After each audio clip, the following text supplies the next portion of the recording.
Bonjour les amis, vous êtes avec les Gilets jaunes constituants au Pays de l'Uropois, vous êtes la résistance.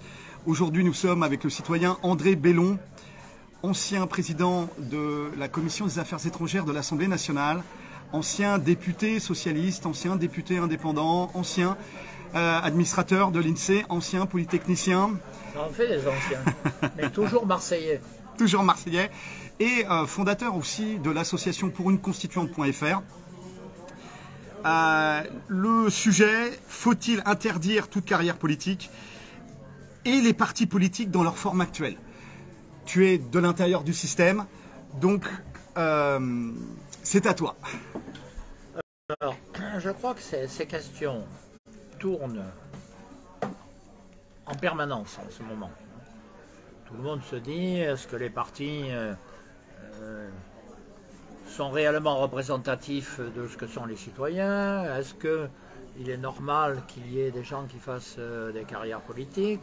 Et donc, du coup, très naturellement, émerge l'idée, si on interdisait tout ça, ce serait bien. C'est à la fois compréhensible et en même temps, ça ne mène pas à grand-chose parce que, par définition, dans la vie publique, il y aura toujours des gens qui voudront se rassembler dans des associations, dans des groupements. Alors on peut l'appeler autrement parce que parti est devenu un peu péjoratif, mais il y aura toujours ce genre de choses. Je crois qu'il y a beaucoup d'ambiguïté sur cette question et qu'il faut bien préciser de quoi on parle. Premièrement, les idées de carrière politique. Autrefois, je dirais il y a un siècle ou même il y a 50 ans, l'idée que certains fassent des carrières politiques ne choquait pas en soi. Bon, je cite toujours l'exemple de Jean Jaurès. Jean Jaurès a fait une carrière politique. La mère Le Pen, Mélenchon aussi. Mais ce n'était pas sa profession. Jean Jaurès était professeur de philo. Clémenceau a fait une carrière politique, il était médecin. Le problème, c'est qu'aujourd'hui, on confond profession et carrière. Et le problème qui se pose de plus en plus aujourd'hui, c'est qu'un certain nombre de personnages politiques, un certain nombre de représentants théoriques du peuple,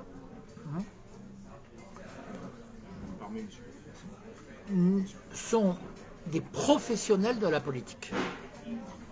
C'est-à-dire qu'ils n'ont jamais fait que ça. En particulier, il y en a qui ont été assistants parlementaires, puis élus, puis... Bon, ça, ce n'est, à mon avis, pas sain. Et c'est même une déviation de la vie publique. On ne peut pas avoir comme profession politique. Ça doit être un moment dans la vie, peut-être d'ailleurs qu'il faudrait voir le fait que les mandats puissent tourner plus dans le temps. Ça c'est des questions à regarder. Est-ce qu'il est normal que quelqu'un soit élu à vie? Bon, voilà, ça c'est des vraies questions. Mais ce n'est pas une profession, la politique. Ça peut être une carrière, mais pas une profession. Les partis, de ce point de vue, ont eux aussi mal évolué. C'est-à-dire qu'ils sont devenus des appareils un peu fossilisés, qui se renouvellent très peu finalement, y compris du fait de leur responsable dont je viens de parler. Donc c'est tout ça qu'il faut repenser. C'est quoi la vie publique?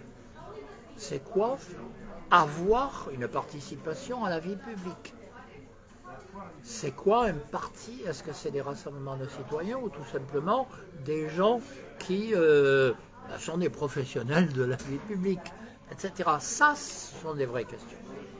Et il faut qu'on sorte gagnant, j'allais dire, de ces questions-là, en remettant en cause ce qui existe aujourd'hui. Alors se pose après, évidemment, un certain nombre d'autres problèmes qui sont les partis. Sont-ils en lien avec les citoyens? Alors il est évident que là on tombe sur un autre problème, qui est que la presse, elle aussi, est faite de professionnels de la vie publique. Ils répètent tous la même chose, ils ont le discours officiel. Donc là, il faut penser, c'est quoi la presse? Est-ce qu'on doit en parler comme on en parlait il y a 50 ans? Ou est-ce que c'est différent aujourd'hui? Dans le programme du Conseil national de la résistance, le CNR, il y avait une partie presse. Est-ce que c'est encore appliqué? Est-ce que c'est encore adapté à une presse qui a beaucoup évolué? Quand on avait fait ce programme, la télé n'existait pas, par exemple. Donc, puis il n'y avait pas les instituts de sondage où il y avait des anciens de la CIA qui sont au conseil d'administration. Il y avait un contexte totalement différent. Et sans doute que toute une réflexion doit être faite pour que la presse soit un organe d'information sérieux, objectif, ce qui malheureusement n'est pas le cas, entre autres parce que beaucoup d'organes de presse sont possédés par des grands industriels ou des grands financiers. Bon, donc, financés, ils sont déficitaires, ils sont financés par des banques aussi derrière. Et la même chose pour les partis politiques. L'affaire, ça nous amène à l'iségorie. L'exposition équivalente de temps de parole sur l'agora, donc des points de vue opposés, et ça s'oppose à la pensée unique. Et comment on fait, quelles sont les pistes selon toi pour qu'on ait cette iségorie au niveau de la presse? Quelles sont les pistes? Alors les pistes, je ne suis pas certain que j'ai des éléments d'une grande originalité. Deux, je pense que l'essentiel c'est de créer le débat sur ces questions. Jusqu'à présent, on considère qu'au fond, c'est réglé et qu'il y a une presse qui apporte les réponses. Non, ce n'est pas vrai. Ce n'est pas vrai. Et ce n'est pas les réseaux sociaux qui contrebalancent ça. D'autant que les réseaux sociaux, parfois, c'est un peu n'importe quoi. Hein. Il y a surtout les algorithmes des GAFAM qui orientent dans un sens ou dans un autre. Alors, avec les grands organes de presse, ça n'arrange rien. Soit dit en passant, je vous citais dans une autre émission l'article de Alain Supiot sur la représentation sociale. Il parle aussi de ça, du poids des GAFAM dans l'information. Vous voyez. Donc tout se rejoint. Y compris au monde, hein, puisque les subventions de Bill Gates indirectes via ses fondations, ou de Soros, hein, voilà, c'est la même fine équipe au niveau des médias. Mais là, ce qui est intéressant avec Supiot, c'est qu'ils ne peuvent pas le censurer. Il est trop connu. Supiot est un personnage qui n'est pas censurable tellement il est important. Professeur au Collège de France, juriste du droit social reconnu, nationalement et internationalement, écrivain. Je recommande, je vais être son meilleur propagandiste, mais je recommande toujours son livre L'Esprit de Philadelphie. Qui parle de quoi? Eh bien, il faut voir qu'à la sortie de la guerre en 1944, il y a eu la première conférence, contrairement à ce que beaucoup racontent, n'est pas la création de l'ONU. C'est la conférence de Philadelphie sur le droit du travail. Et cette conférence, effectivement, a posé les bases d'une nouvelle vision du droit social. Bon. Et, qui est en la matière internationale, pas mondiale. Nous avons déjà eu ce débat. Entre la différence entre internationalisme et mondialisme. Absolument. Donc c'est le rapport entre nations. Et donc c'est la première conférence qu'il y a eu, et c'est international. Alors après, il y en a eu d'autres, comme chacun le sait, l'ONU, le FMI, enfin Bretton Woods. Donc